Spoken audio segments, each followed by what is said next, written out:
In this video, I'm going to show you how to set default text or an image for a custom field in a CMS template in Webflow. Here, on my blog post, I have a text field called Call to Action Title. Note that there's no direct support for this function, but in this method, you will see a workaround to implement it. Now, on this blog post, I'm going to fill out the field so it isn't empty.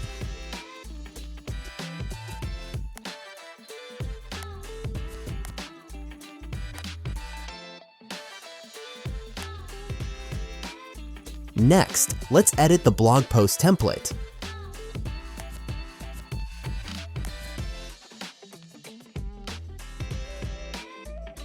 I'm going to add a section to the bottom part.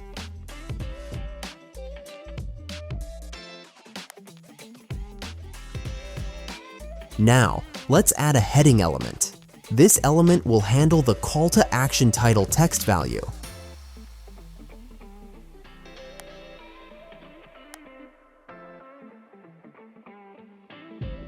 Let's link this to the property.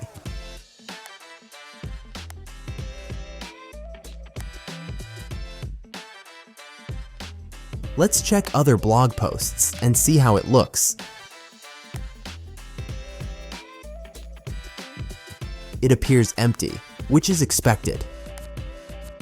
Now, to set a default, first, let's duplicate this heading element.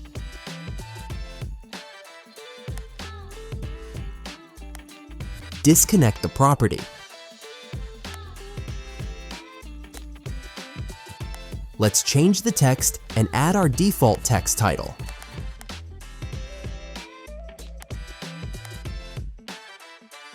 Select the default heading title.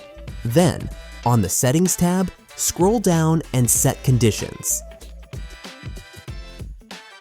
Set it so the element is only visible if the call to action title property is not set.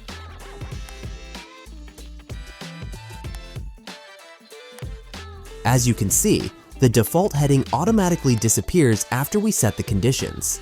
This also applies to images and other fields. Thank you for watching.